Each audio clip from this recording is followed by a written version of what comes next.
Hello everyone, Zankye here. Today I'll be comparing the Bey Terminal to the Beyblade Hasbro app. I'll be saying similarities and differences and which one I prefer. So let's begin. Starting off with the Bey Terminal. How you start it off is you plug in your Bey logger and you put in your layer.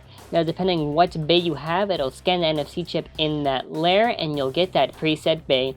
So let's say I have Victory Valkyrie, I scan the layer from that and I'll just get the preset Bey, Victory Valkyrie. As you move on, you have a choice of 4 opponents, and it'll go random, and if you press the button, you're actually able to get a specific opponent. It could either be attack, defense, stamina, or balance. And after that, there's a little launching mechanic where there's a little meter, and if you time the button correctly, you can either have a very powerful launch, or you may be very powerful in battle, as can be shown with visuals. If you don't time it right, it won't be as strong. Now, as the battle starts, you get some really nice visual candy for the eyes, and actually after that there is a small quick time event where if you time it correctly, you can deal damage against the opponent, or if you don't time it correctly, the opponent can actually deal more damage to you. Now, the opponent actually has a chance to do what I like to call its special move, where basically, if it hits you, you're basically defeated, but you actually do have a chance of evading this by pressing the button at the right time. Now, if you succeed throughout the battle, Amaterasu will appear and come down just to show you, hey, you have a close chance of winning the rare parts that come in this machine. I'll go more in a second. The next thing I like to move on to is that your own Bey does have its special move. Now, there's this thing where it has 2-star, 4-star. 4-star is basically a much more powerful attack compared to the 2-star, and basically when you do it, you beat the opponent. And after you beat the opponent, not only this is basically what happens. Your Bey is shown basically spinning, and there's a meter that's right next to that, and if you hit the button at the right time and you fill the meter correctly, you have a chance to win a rare disc or driver of the rare Bey. So I'll give you an example, Terrace Aero Assault. You have a chance of winning one of those parts. Or, if you fail, you have a chance to get, well, you don't have a chance. You do get some Bey points, and it'll be transferred to your Bey logger, and after that you transfer it to the Japanese app, where basically you can just put the points in there. So now moving on to the Beyblade Burst App. As you start off, it gives you a chance to make your own little creative nicknames. So let me give you an example. Marvel Sickle. And after that, it explains the 4 types: attack, defense, stamina, and balance. After that, it shows the features on the menu. So stats is basically to show you the strengths and weaknesses of the parts in the Bey that you're using. So maybe it'll be more attack, more defense, more weight, abilities, such other things. There's actually even an in-game store which you can use a virtual currency called Bey coins. You're actually able to purchase energy layers, forge disc, performance tips, or the full Bey, or even a Bey stadium, but that does cost a lot of Bey coins. I'll explain how you can get Bey coins a little bit later on. Now, there's battle history. Basically, you can review the most recent battles that you had, and there's a scan feature where when you purchase a Burst product and you scan the code, you basically add that Bey to your collection. So, let's say, whatever product I scan will just be added to the collection that I have in that app. Now, as you start the battle, or I should say the tutorial battle, the rules are this. There's a survivor finish where if you outspin the opponent, that's be 1 point.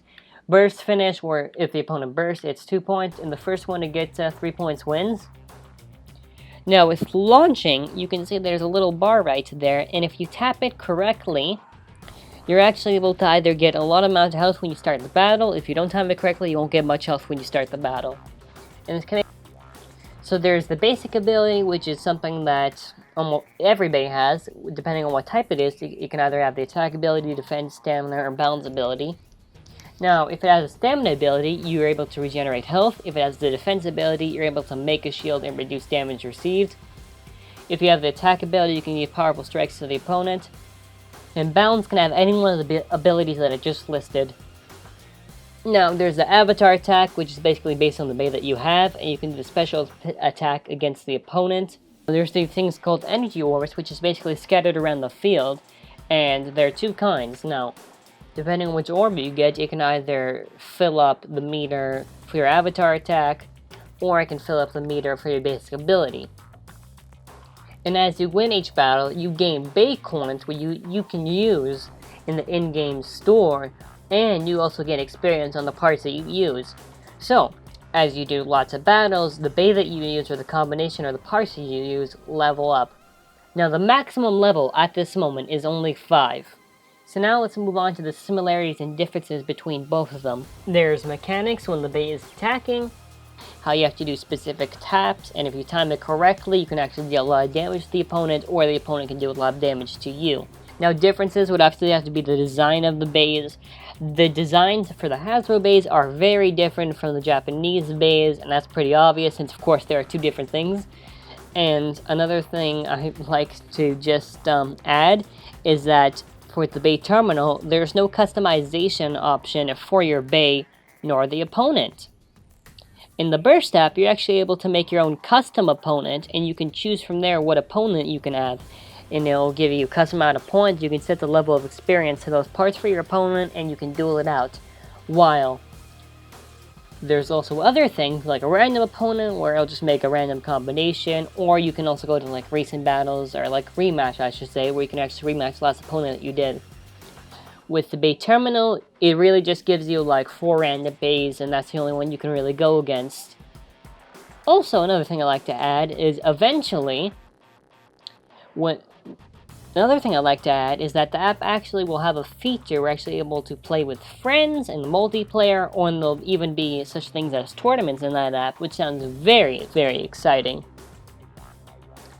Now you might be asking me, which one do I prefer? Do I prefer the Bey Terminal, or do I prefer the Hasbro app? Honestly, at the end of it, I just prefer the Hasbro app over the Bey Terminal. It's just more fun and has a lot more features compared to the Bey Terminal. I mean, yeah, the Bey Terminal kind of looks a little bit more cartoonish, which is kind of cool, but still, at the end, I just prefer the Hasbro app a lot more. But that's just my personal opinion. Type in the comments which one you prefer, the Bey Terminal or the Hasbro app, and just thank you for watching.